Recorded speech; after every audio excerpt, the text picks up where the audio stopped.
Welcome and good evening, good afternoon, good morning, hello, and all manner of greetings from the Gold Coast in Australia. Today we've got the set of six, but actually I've got four of our best development people from around the world are going to join us. A couple of our youth development people, but also a couple of Queensland superstars as well.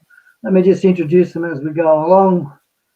I've got Dave Parker, Jordan Zhu, Tristan Mana, and Katie Geiger. Hey. G'day, folks. How are you all? Hey, mate. Good. Hello, Very good. Good to see you all. Smiles in a time of crisis, but in a time of this pandemic. So I hope everyone's well, hope everyone's healthy, and I hope all the people around the world fighting off this are as well. So tonight we're not actually going to talk about a specific country. We're going to talk about development generally. I've invited our four guests to come along, share some of their experiences in development, share the knowledge, share the lessons we've learned on the way through. They've all got a vast experience in what we're doing. So I guess let's firstly start off with our usual question of how's the pandemic situation affecting you all. Tristan, what's going on in your life with the pandemic?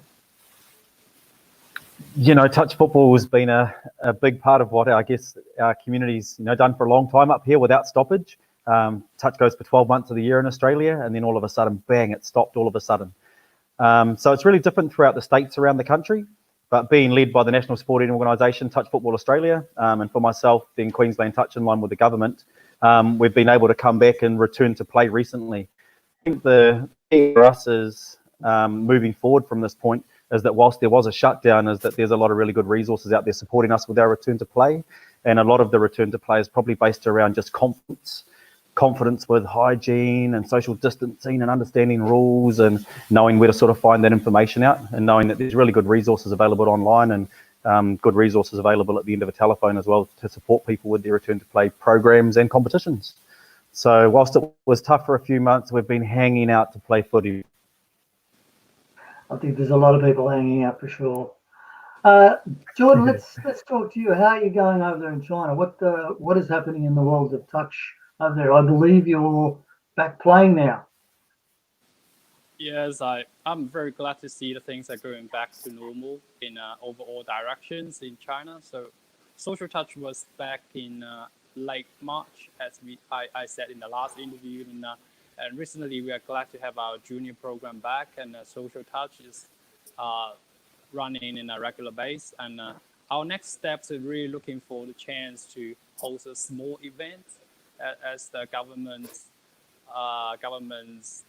pointed out that we need to control the scale of the tournaments that may be under 100 people, 100 players. But we are happy to have this chance to resume our competitions. And I'm also have the good news about Hong Kong Touch. As I saw on Facebook, they are planning to have their summer league back late at this July. So that's a really exciting news for our community. That's excellent. Yeah, excellent news. That's good. Katie, you're from right up the northern end of Australia. How are things up there? Going pretty good so far.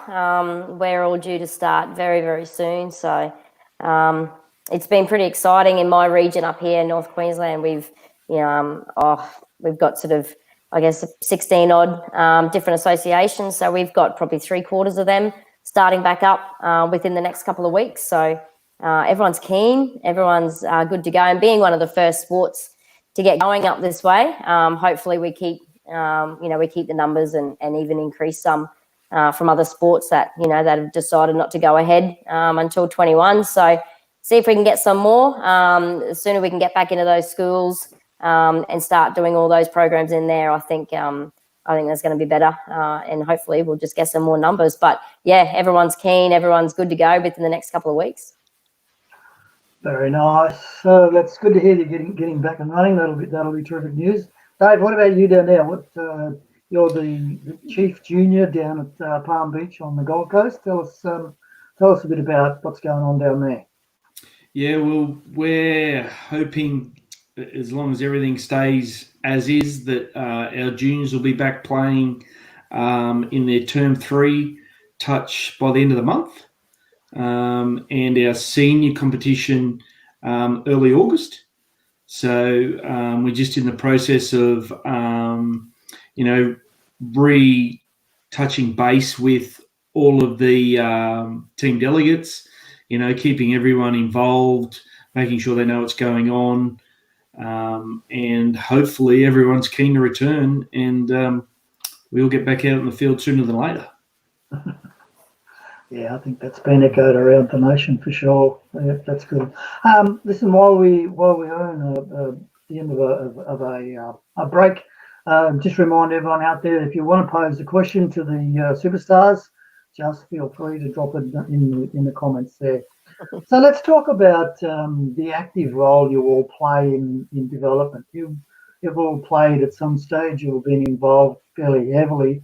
Talk me through the challenges and opportunities that all poses, and I guess what the rest of the world can learn from what's happened. So, Katie, let's start with you. Let's talk about the biggest challenges, and we're not talking about the last 6 months. We all know that that's been a challenge in itself.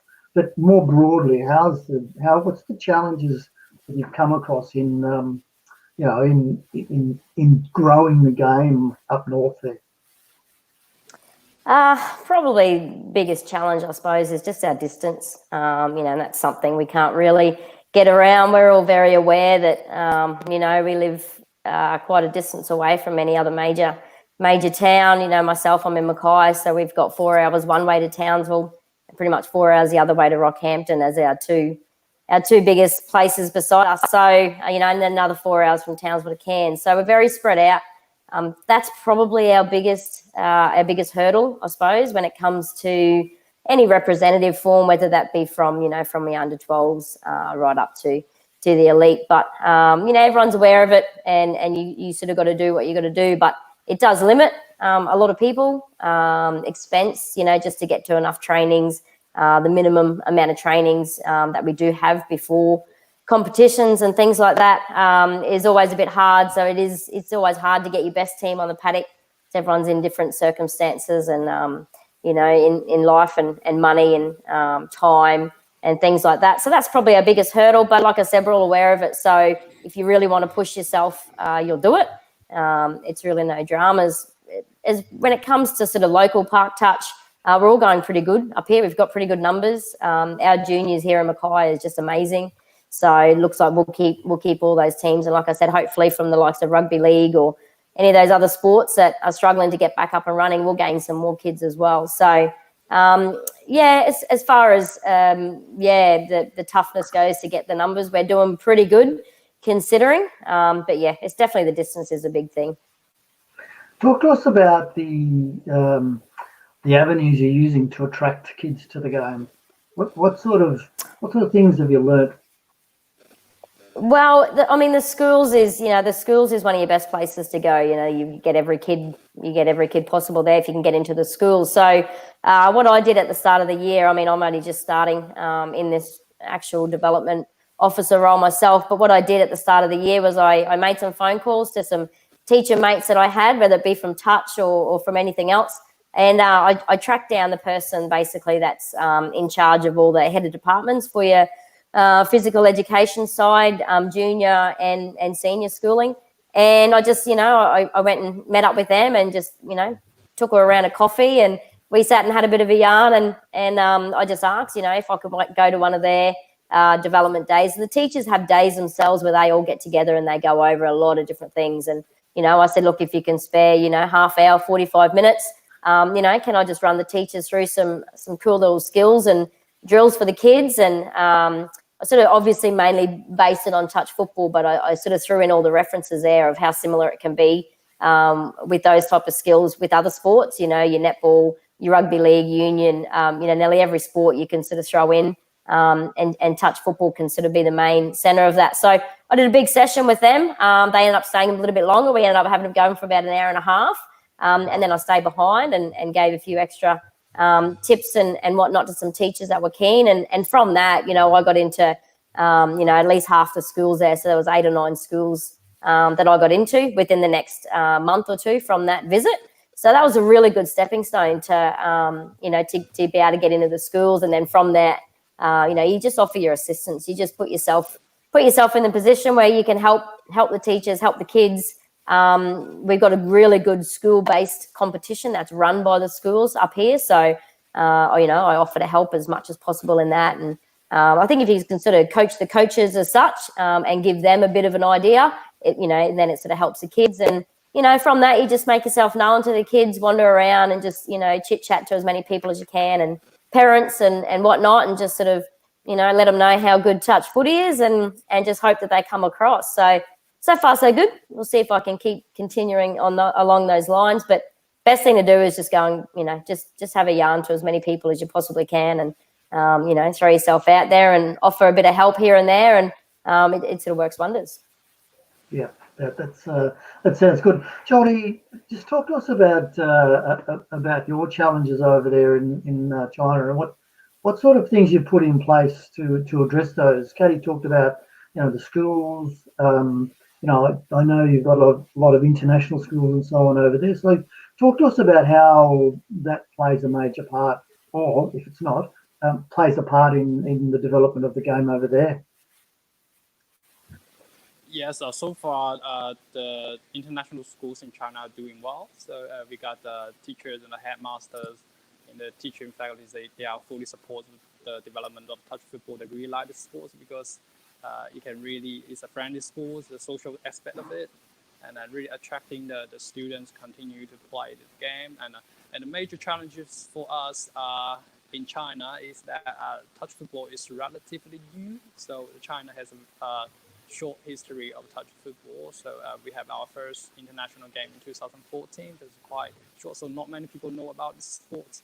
And also, it's not yet an Olympic sport. So the government really looking into that factor. But I hope someday touch football will become one of the Olympic sports. But I also see it as advantage as well, because it's relatively new. So people think it's a fashion sport or a really good one to build out their social network. And also, it fit in the culture of the Chinese, like when parents looking for different sports for their kids, the Chinese parents tend to look for the non-contact one, so that they really care about the safety or the health of their children. So I have to say that in different cities in China, when China Touch Association is not helping much, the sport still grow by itself. So that's a really good impact. That's great, mate. Thank you so much for that. So we're all seeing that the schools is a good one. Dave, let's talk to you about juniors as a competition structure. I know you're head of the juniors down there, and play a major role in getting juniors involved. What sort of challenges have you had, but also what opportunities? And we talked about rugby union there. Jordan talked about that being, almost a crossover of sports. And do you see much of that going your way? Yeah, we do. Obviously, the biggest challenge for us here on the coast is competing with other ball sports, like especially in your winter time with league and soccer. But we find that people are starting to realise that there is that crossover, that if they come and play touch, it's going to benefit them within those other sports. Competition-wise, we've been running juniors at Palm Beach now for probably close to, 12, 13 years now. Maybe not quite that long. I could be wrong there. And we started out as our normal senior competition would, with 2 seasons, season 1 and season 2 being your winter and summer. And we used to get a massive drop-off with junior numbers in the winter because we were competing with those other sports. Probably 2 years ago, maybe 3, we decided to go to the term touch model. So we play, instead of playing, say, a 15, 16-week competition. We play four competitions of touch a year. Obviously, there's 4 terms in the year, where the competition will go for roughly 7 to 8 weeks. And we find that we don't get a bigger drop-off because people see it as not a huge commitment, that 7 to 8 weeks.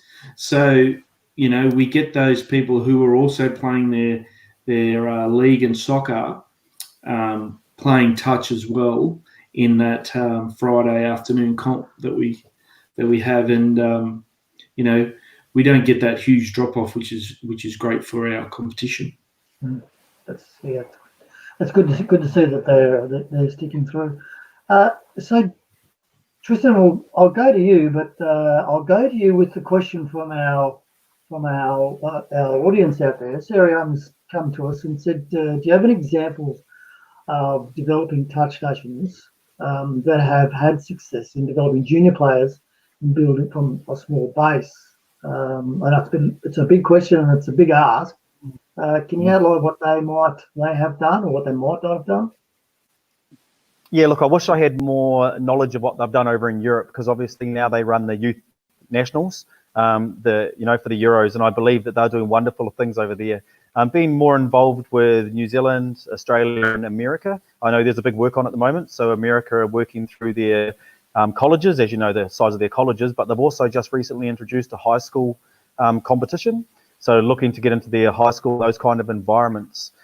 Singapore, if you look at the Singapore Schools Touch program, I know that the Singapore, schools over there, they have, I think Dave was, saying a little earlier, that 80% of the players that represented in the USA Youth, one of the women's teams, actually came from the Singapore schools. So once again, it seems we seem to be going back to the school system, all the time. In New Zealand, the school system's amazing. But I know, some of the other nations, I believe that's probably where they're looking to develop their base from. It's really, really hard to get into and develop a junior competition outside of schools. And the main reason is the differences between touch football and the other sports. So touch football, we run competitions. We don't run teams like a lot of other clubs do that have coaches, and you go to your local club and you get put into a team with a coach. At touch football, you come to your local touch club and you enter a team. So it's really, really hard outside of the school system to be developing those programs. Where inside the school system, you've got your teachers, you've got competitions that are led by the education department or local affiliates, again, that you can then just enter teams into with coaches attached, and off they go. So the development in that junior base is really hard, and it has to be really targeted. And there've got to be people driving it through a small, specific period of time, with a purpose to try and get that outcome. Yeah. I think you'll find that most countries that start playing touch, it starts at a senior level. Like, I don't think, it's either from an expat or, a group of people who start playing touch at a senior level, whether it be mixed men's or women's. And then it's like, okay, so where do we go from here? And it's like, well, if we want our competition to be sustainable, then we need to have people coming from the bottom up and people who are going to progress. So that's when most of those developing nations then start to look back to their junior base. Jordan, what about over in China there? You would have, this is the perfect question for you to answer and tell what a wonderful job you've done over there. Talk to us about what's happened. Yes, similar case as David has mentioned, like touch football is introduced by expat to China. So we started with a group of members who play touch football regularly and introducing the sport to the college or the local people, and then we started looking back for the juniors, and we also have the other program to develop the social touch. So that's what we call beginners program.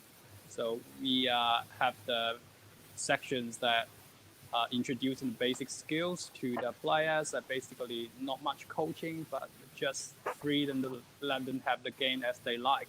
So in my case, I have one player who has started. She started to play touch at the age of 28, and then after a couple of years, she managed to play in the Touch World Cup in Malaysia. That spanned her maybe 2 or 3 years. Wow, that's something special. That's not a bad rise to fame. That's Yeah. Okay, let's talk about the mixed game. We know that the mixed game has been promoted as good for development. Let's get your opinions on, do you think that is good for development generally, good for the elite pathway, good for the junior pathway?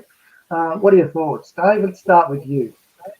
I think, as we probably all see, like mixed is used as a more of a, especially at your park level, as a social thing where, mum and dad can get to play with their kids, or, boyfriend, girlfriends can play together, whichever. I think as far as an elite pathway, I think it probably needs a little bit of tweaking. We're selecting players. You got your Aussie youth players who are getting selected in, mixed teams for Australia. And some of those kids have probably never really played the mixed game. So I think maybe the level underneath that, at our national tournaments and stuff like that, there could be an opportunity there to offer more mixed at a youth level. So as you see in the senior competition, you've got players who are specialist mixed players, and some of those guys and girls may never play in the men's or women's open teams, just specialise in mix. So I think there's some large opportunities there to be had, but I think it needs a little bit of tweaking myself. Tristan, you're an ex-international player, coach of the mixed team at the highest level. Have you used this as a development tool? Yeah, so I think it's what's the purpose. So if I compare the game of touch up against the sport of touch, there's a difference.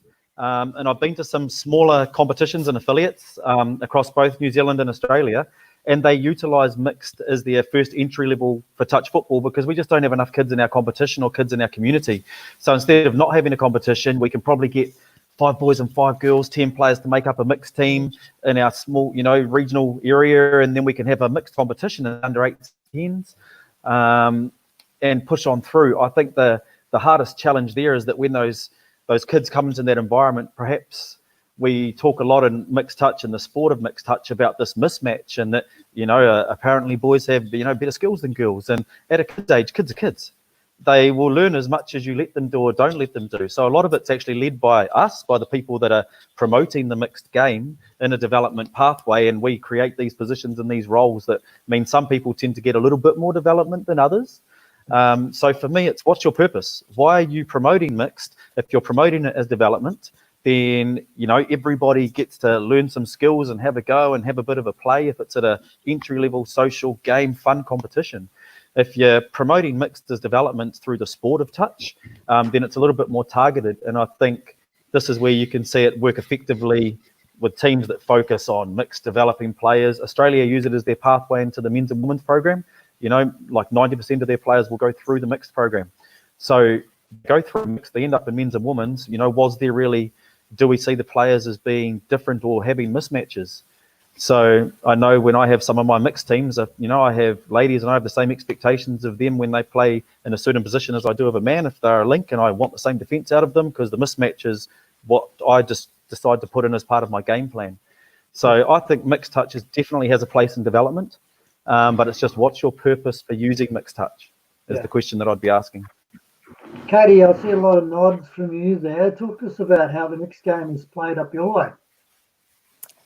It's not as big as it used to be, but it's definitely getting back there. But yeah, I sort of I agree with T there. It all depends on how you view it. It's a couple of different different views. It's getting people into the game. If someone can come and trot around and learn the game of touch, by playing with their workmates or their family or their kids or whatever, then amazing. I know I've picked up a lot of my club players into my women's team from mixed. You just go down, have a bit of a scout around, and ones that show that bit of interest and that want to sort of learn a bit more, you grab them and bring them, across into your women's or your men's sides, and you sort of go from there. So, grassroots development, I think mixed it's perfect. It gets everyone in. Kids it's a little bit more tricky. Depends on, stamp your authority, I suppose, as a coach straight away, like T said, and keep them all on, keep them all honest, keep them all on the same page.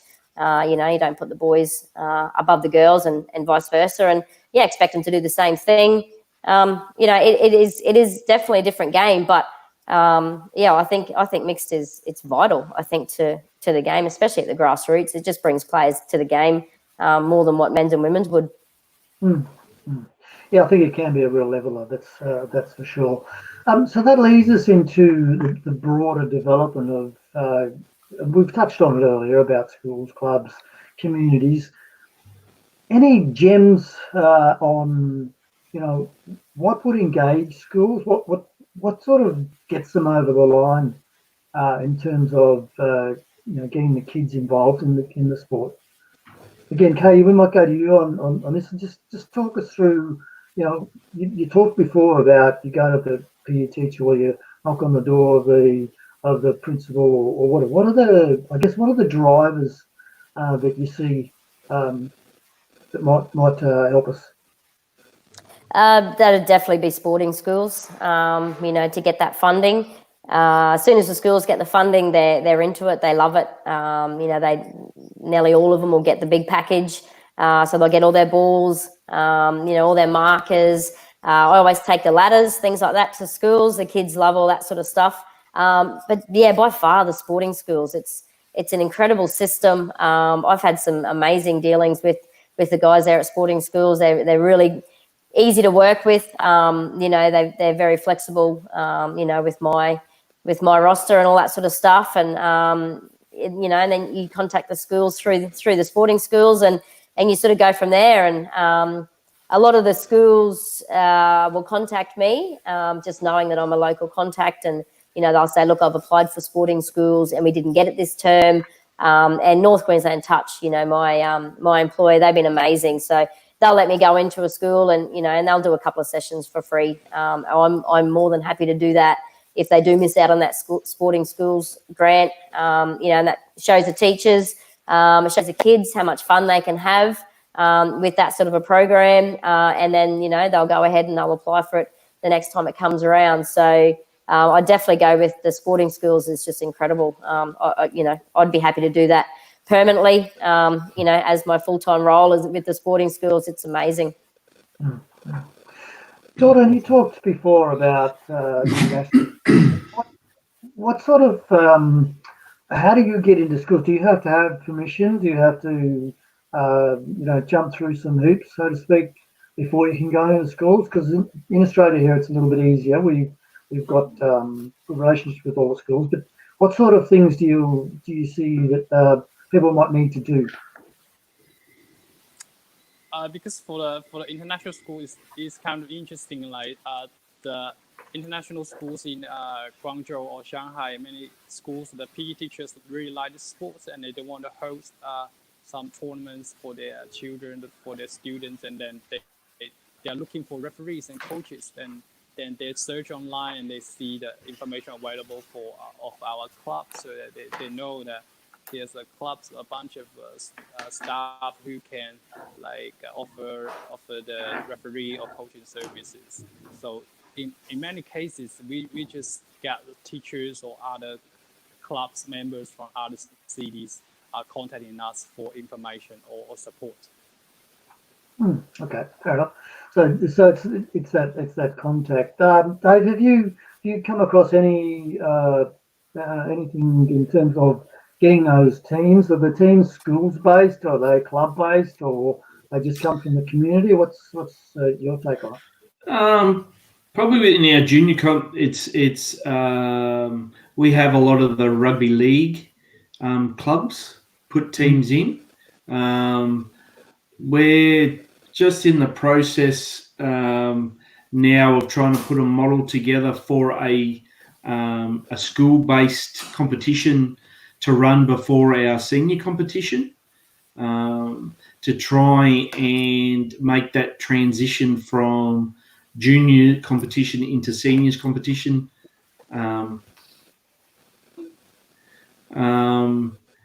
And try and keep the interest there for the kids to want to come and then play in our senior competition. We have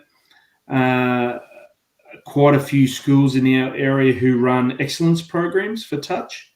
So we try to target those schools as well. And a lot of those schools have it part of their curriculum that they have to come and play in our senior competition with their school team. And a lot of them use it to get ready for all schools at the end of the year. So which is a great stepping stone, for us, and something that we are going to try and base this school competition around. Cool. Thanks, mate. So gives us a picture of getting in the clubs. T, have you got any other little gems that you might be able to throw in there? Yeah, there's probably a couple. And for me, it's actually your ability to understand that the competition of touch football doesn't necessarily have to be what we offer the schools. So we've got to be a bit flexible with our offerings. And I've been in a couple of environments, one back in Touch New Zealand where we utilise Turbo Touch, which is the forward pass game of touch, wonderful game. But it strips back the rules of touch football, and it's a first-time engagement in like a primary school system up to the under 12s. So I spent 12 months of my year banging schools 5 days a week promoting this forward pass touch football, trying to get kids engaged in Turbo Touch, and really we're getting them used to this ball. But the kids that were best at the game were these netballers, hockey players, soccer players that play a 360-degree game because there's a space behind you. Whereas in our sport, we're not used to the space behind us. So this little forward pass actually really leveled the playing field, and it was fun. And for these kids learning to play, the skills you need is a catch, a pass, and a tap. And you can score a try. So that modified program was awesome, and I loved delivering it back over, when I was in New Zealand learning to be a DO. And if I look at what we're doing now over here on the Gold Coast at the end of the year during our Festival of Touch is a school gala day, and we're doing four-a-side touch. So a school could bring a minivan, and they could have 2 teams inside the minivan. They can bring 10 kids, and it's 4-on-4. It's on a half field, and the games are going to be like 6 minutes for it. And they're going to be pretty tired after, only having 4 players on that size field with only, 5 players perhaps on the team.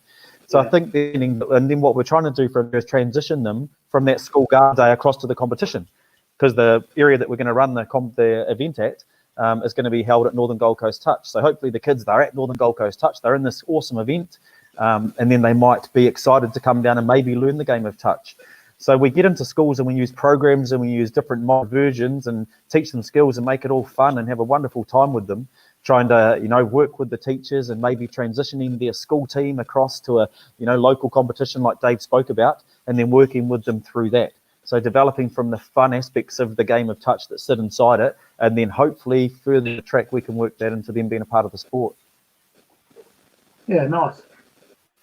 Nice. So that leads me to one of the concepts that has often been spoken about in our game is this in coaching generally, I guess, and it's driven by Sport Australia around the change it principle.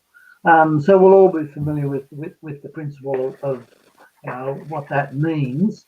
So T, you're probably one of the best proponents of this. What are your thoughts on this as a way of developing a coach? So we're talking here about helping the coaches to deliver a session. So what sort of things does this change it do? Mate, I love the change it philosophy. I utilise it right through even into my adult coaching. The key to it is that with your training, if you've got a focus on a skill that you're trying to learn, then we can change the environment, change the field size, change the rules, change the equipment we're using. But it's okay. And generally it's based around inside the grid. You may have kids that actually are struggling a little bit, or they're not enjoying themselves, or you've got all these kids in a line and, hey, buddy, yep, cool, give me a new rule. Hey, cool, what do you think we could do to perhaps make it a little bit more fun, or can we add a few passes, or what's the game?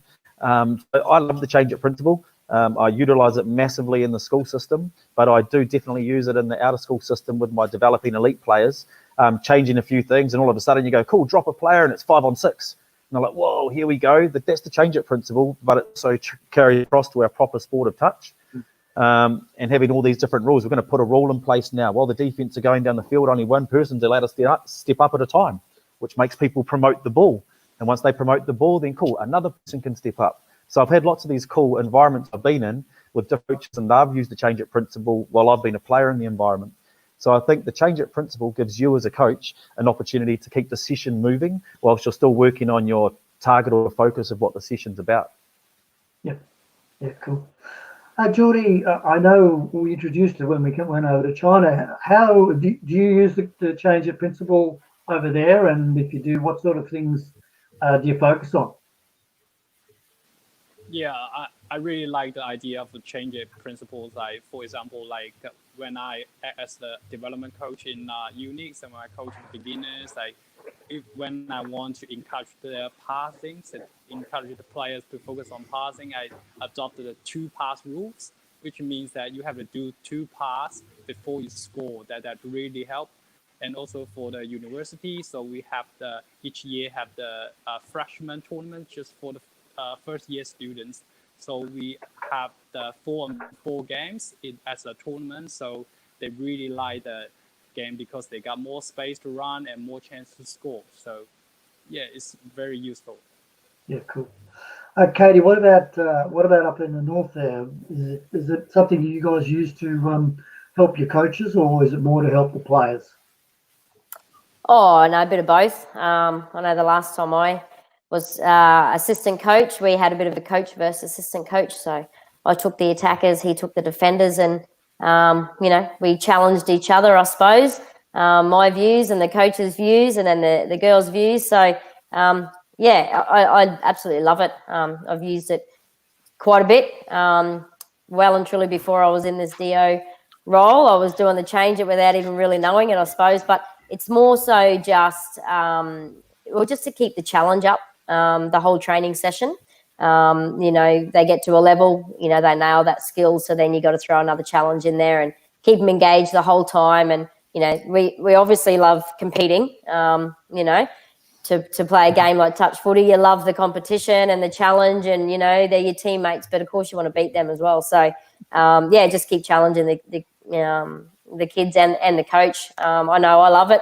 Keeps me going the whole training session. No one's standing around, twiddling their thumbs, sort of nailing that skill and not moving on. So yeah, I'm definitely all for it. Yeah, thanks. So Dave, with your junior coaches down there on the coast, what this is I guess a core principle to making sure it's enjoyable but also interactive, but also I guess make it rewarding for the kids. What sort of instruction or what sort of help do you give the coaches down there around this change of principle? Probably the same as Katie. Like we encourage our coaches to make sure that the kids are challenged and that their training days, or mostly, especially with our rep sides coming together, once a week, that it's the kids want to turn up and it's not boring. So making sure that the kids are challenged and everyone's involved all the time. There's not kids sitting around, in a session, they got a massive lineup of kids waiting to pass the ball, and making sure that they have the resources to be able to do that, as in, having enough footies available, having enough, cones and poles or whatever it is that they need to make those sessions fun and challenging for the kids. Yeah, for sure. All right, so let's continue along that theme. So we know that internationally, a lot of the countries are using what we would call offshore coaches. Dave, you've been one. Tristan, you've been one. Talk to us about that role and how you see that as a development approach for these countries. Let's talk to you, Tristan, first. Awesome. Yeah, I think there's been a lot of coaches, from Australia, New Zealand, from those countries that have gone out around the world and done wonderful things. Me being involved with USA recently was nice to be part of an 8-year plan, going from the 2015 World Cup into the 2019 World Cup. So because I came in the 2015 World Cup, I was coach support to all the coaches in play. In the 2019 World Cup, they were utilising offshore coaches with the intent of having no offshore coaches by the 2023 World Cup. So part of their plan is that we will still be engaged, but our job, they can't have us there for 8 years and we don't do any development on the ground. The point of me being there is to be involved in the coach developer program, develop the coaches to a point where, they can then be leading their environment, because I don't live there. So I'm not on the ground. I don't have a chance to do the great work in the community. And then I fly in, take care of a USA team at the World Cup and fly out again. And there were challenges involved in that with me with the mixed team. It was really hard. We didn't have the amount of camps that the women's and men's team had, which definitely affected our campaign, with me just, not being able to fly over to America whenever I wanted.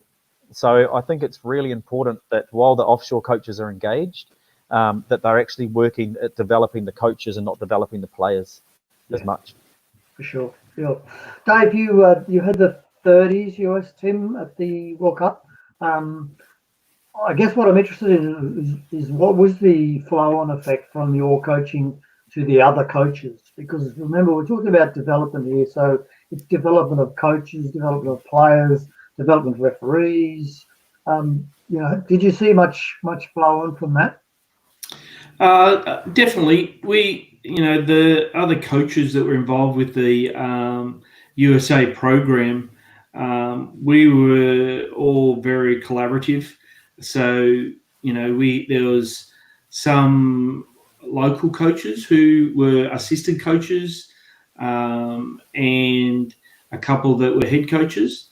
They definitely fed off what, the knowledge that both Tristan and myself had. I spent probably many nights when we were over there in camps, like sitting up, just talking touch with these guys, and then just trying to get their head around like defensive policies and things like that. And as Tristan said, like our job was not only to coach a team, but to make sure that those players, because the biggest thing that USA Touch challenge is trying to get some of those senior players off the field and become coaches.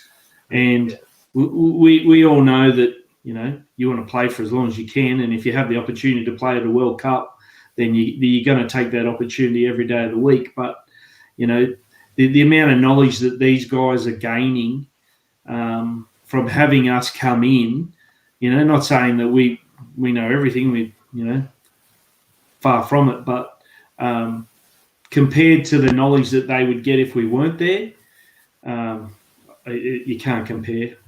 Yeah, certainly.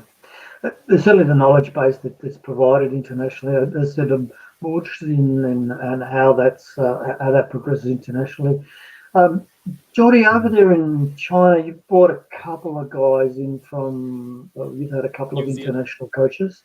How did that go? And again, how did it translate to local coaching for you guys?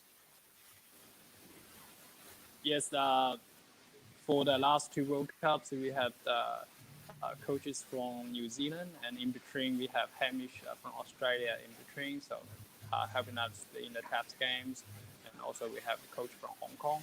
So basically the things that the coach started to work on coaching the team, and then they progressed to coaching the senior players, as David had said. And the approach of like coaching the coaches is really helpful, because for me, I'm planning to get off the role of player gradually, so that I can help to build up the base of the players to contribute with all the knowledge I have learned from the foreign coaches. So it's really helped.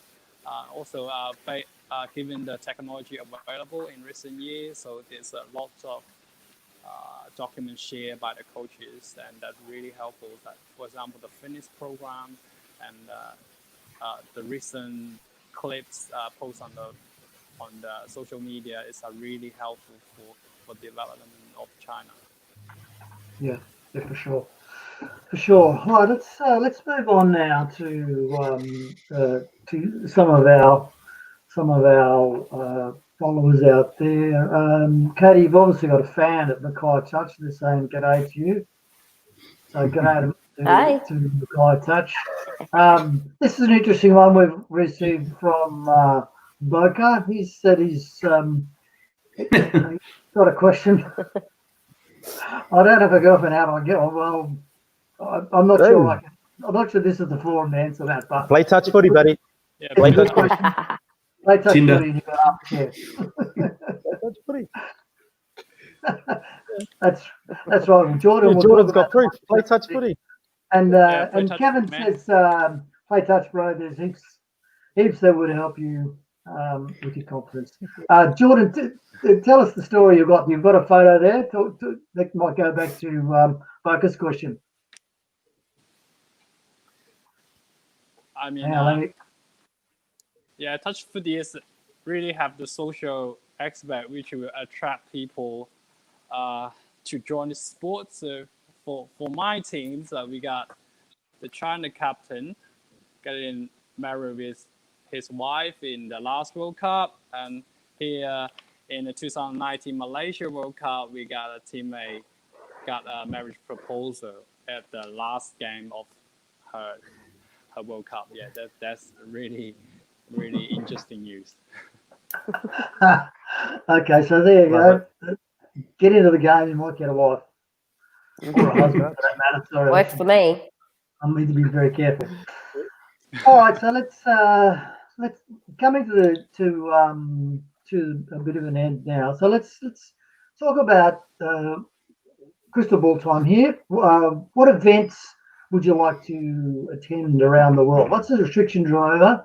What's your choice, Tristan? What's the event you want to go to around the world? I'm going to the Cayman International, baby, in March.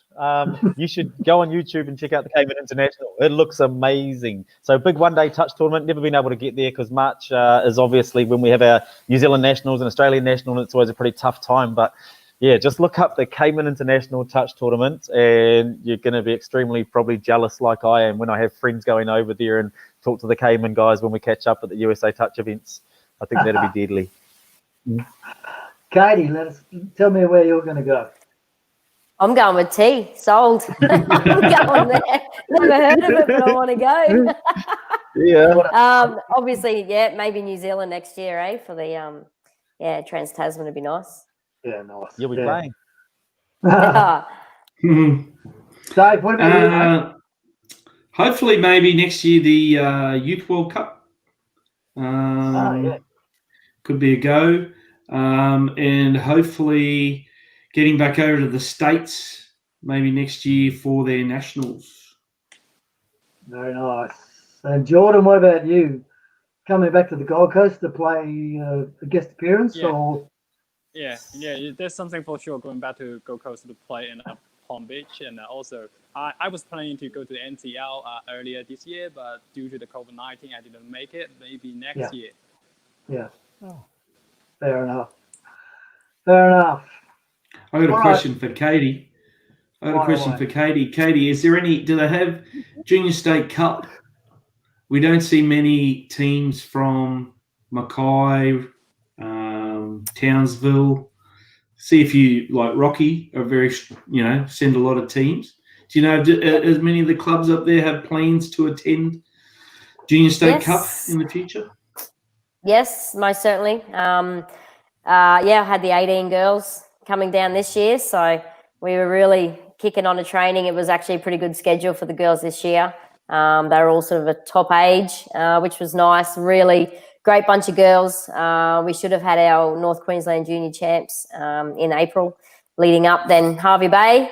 And then I sort of had grand plans. I'd finally, at the ripe old age of 38, stepped away from the Opens division up this way. So I sort of had full plans on bringing a lot of those girls into that Opens team with some really, good experienced girls that we've got here. So they had a full year, unfortunately, is what it is, but hopefully we'll keep them keen. But yeah, no, there's definitely plans. We're taking a 16s, I believe, possibly 18s boys from Mackay as well. And I know Townsville are really keen too. It's just a travel.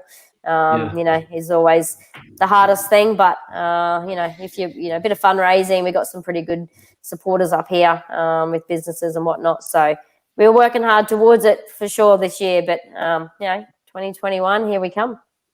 Cool. Good to hear. So plenty of travel on the cards. Let's just hope we can all travel. At least, Katie, you're more of a chance because you've got to travel down here. So domestically, we're okay. So I'm with you on the Cayman. I think that sounds pretty interesting. So that's good. All right, folks, we're going to finish up soon. If there's any other questions out there, we haven't got any other ones at the moment. I want you to look at your crystal ball and tell me what you think the game's going to look like in the future. Can be 12 months, can be 2 years, can be 5 years. Well, what do you reckon? Dave, tell me what you think the game's going to look like in the future. I think, you probably only have to, instead of maybe looking forward, look back and see how much the game's developed over probably the last 5 to 6 years.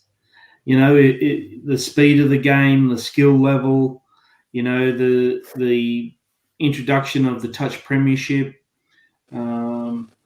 If we continue to develop the way we are, hopefully, we might see, as Commonwealth Games might be a stepping stone, perhaps, and then hopefully, it gets into an Olympic sport in the next 10 years.